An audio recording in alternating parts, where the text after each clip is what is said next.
फिर से चुनाव कराने की मांग कर रहे हैं।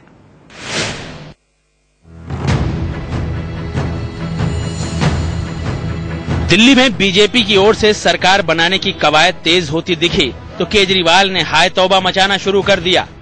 सुबह से ही केजरीवाल ने दे दनादन ट्वीट कर बीजेपी और एलजी पर आरोप लगाना शुरू कर दिया।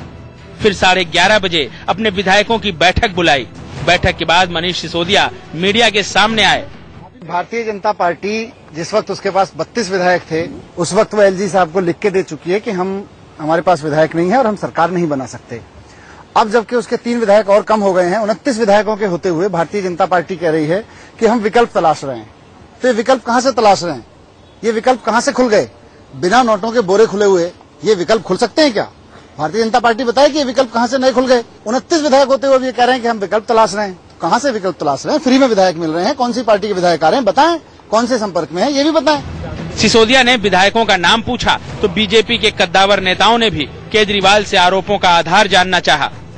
आम आदमी पार्टी के जो आरोप है उसमें वो विथ एविडेंस आरोप करें और वो ये कहे कि कौन से व्यक्ति को किसके द्वारा कौन से पैसे ऑफर किए गए। बेबुनियाद आरोप करना ये उनकी पुरानी आदत है और इसलिए मैं उनसे प्रार्थना करूंगा कि वो किसी सरकार पर और पार्टी पर आरोप करने के पहले उन व्यक्तियों का नाम जाहिर करे, उन एमएलए का नाम जाहिर करे, किसको दिया गया। इस संबंध में ऑथेंटिक जानकारी यदि आपको हासिल करनी है तो मैं समझता हूं कि हमारे नेशनल प्रेसिडेंट श्री अमित शाह अथवा हमारे स्टेट प्रेसिडेंट श्री सतीश उपाध्याय से हासिल की जा सके। इतना मैं कॉन्फिडेंस के साथ कह सकता हूं कि बीजेपी हॉर्स ट्रेडिंग नहीं करती है, न करेगी। क्या एलजी बीजेपी को न्योता न देने का हौसला जुटा सकते हैं? नहीं तो उन्हें भी हटा नहीं दिया जाएगा जैसा दूसरे राज्यपालों के साथ हुआ। एलजी साहब भी अपनी पोस्ट को बचाने के चक्कर में शायद इनको न्योता देंगे। इस आरोप पर बीजेपी का पलटवार देखिए, जिसने केजरीवाल को एलजी के साथ बैठकर पराठा खाने की याद दिलाई। बौखला क्यों नहीं गए होंगे? केजरीवाल जी तो सदैव आप देखे जब उनको अवसर मिला तो वो भाग गए और अवसर भाग ही नहीं गए, अपने आप को वो अराजक खुद ही स्वीकारते हैं। जिन एलजी को आज ये गलियारे हैं उन्हीं एलजी ने उनके साथ जाकर पराठे खाए थे जब वो सो रहे थे और देश को कह रहे थे कि गणतंत्र दिवस के विरुद्ध जाइए। तो उस टाइम क्या एलजी इनके साथ मिले हुए थे? ऐसी बातें करनी नहीं चाहिए, शोभा ही नहीं देती एक व्यक्ति को जो पूर्व मुख्यमंत्री रह चुका है। सवाल उठा कि दिल्ली की सत्ता छोड़कर जाने वाले केजरीवाल इतनी हाय तौबा क्यों मचा रहे हैं? हम ना सरकार बनाने के लिए कोई हमने ऐसी कोशिश की है, ना हमने कोई अभी तक निर्णय किया है, ना हमने किसी प्रकार के आमिष किसी को दिया है। और इस प्रकार के गलत आरोप बार बार करना, अगर उनमें हिम्मत है तो व्यक्तियों का नाम ले, फिर एक डिफेमेशन सूट डालेंगे। 27 एमएलएज हैं आम आदमी पार्टी के और 27 विधानसभा क्षेत्रों की जनता ने हमें जिम्मेदारी दी हुई है कि दिल्ली में जो हो उसके खिलाफ बोलना भी हमारी जिम्मेदारी है।